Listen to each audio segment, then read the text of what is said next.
Halo, perkenalkan nama saya William Simangunsong, NIM 1704031112. Dalam video kali ini, saya akan menjelaskan atau menjawab beberapa pertanyaan terkait studi kelayakan analisis perancangan perusahaan dalam ujian tengah semester mata kuliah analisis perancangan perusahaan.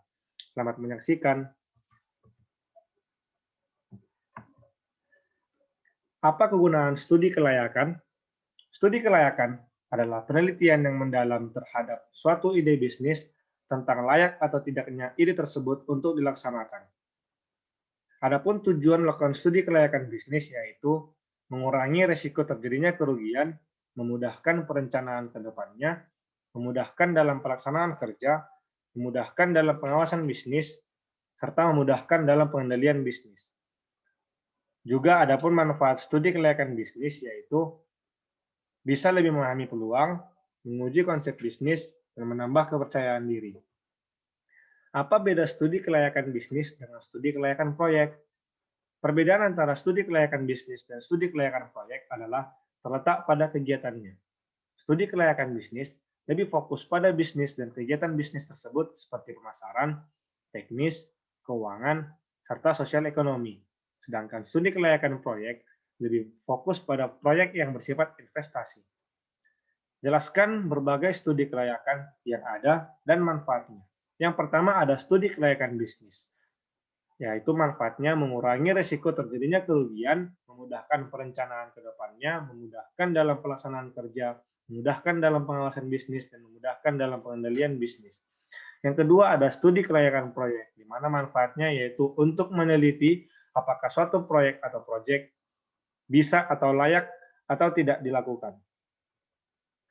Jelaskan aspek-aspek dalam studi kelayakan. Yang pertama ada aspek hukum atau legalitas. Salah satu aspek yang pasti diteliti ketika studi kelayakan dilakukan adalah aspek hukum atau legalitas.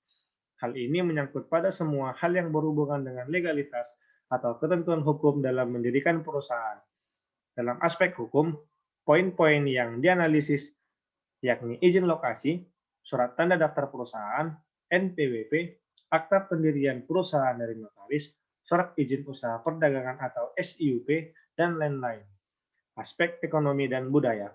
Pada aspek ekonomi dan budaya, studi kelayakan menganalisis dampak yang diakibatkan oleh perusahaan pada kondisi sekitar. Dari sisi budaya, studi kelayakan akan menganalisis bagaimana perusahaan mempengaruhi adat istiadat di daerah sekitar.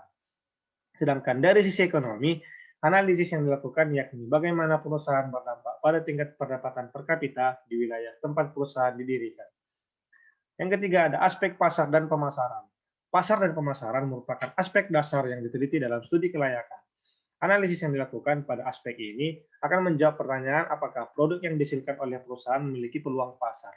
Untuk menjawab pertanyaan tersebut, ada beberapa hal yang harus diperhatikan yakni potensi pasar, jumlah konsumen, daya beli masyarakat, segmentasi, situasi persaingan di industri tersebut, dan lain-lain. Yang keempat ada aspek manajemen. Studi kelayakan juga turut menyertakan aspek manajemen sebagai aspek dasar yang harus dianalisis. Aspek ini berkaitan erat dengan operasional perusahaan, baik itu pembangunan maupun pengembangan. Dari semua aspek yang dianalisis, aspek manajemen memiliki cakupan yang sangat luas. Hal ini dikarenakan semua hal yang berhubungan dengan operasional perusahaan ikut ke dalam kategori aspek manajemen, mulai dari manajemen sumber daya hingga finansial perusahaan. Yang kelima ada aspek keuangan. Bagi sebagian bisnis, modal adalah hal utama yang harus dimiliki sebelum membangun sebuah bisnis. Maka dari itu, aspek keuangan menjadi hal yang menentukan bisnis Anda berjalan lancar atau tidak ke depannya. Proses penganggaran adalah hal yang harus dilakukan jika Anda ingin melakukan perencanaan bisnis yang matang. Pelajaran apa saja atau materi kuliah apa saja yang dapat digunakan dalam menyusun studi kelayakan? Menurut saya pribadi, mata kuliah yang berkaitan dengan dan bisa digunakan dalam menyusun studi kelayakan, yaitu yang pertama, statistika industri. Yang kedua, supply chain management. Yang ketiga, analisis perencanaan perusahaan. Yang keempat, manajemen risiko. Yang kelima, manajemen proyek. Yang keenam, kewirausahaan berbasis teknologi. Dan yang ketujuh, ada tata letak fasilitas. Sekian Dari saya mengucapkan terima kasih. Dadah.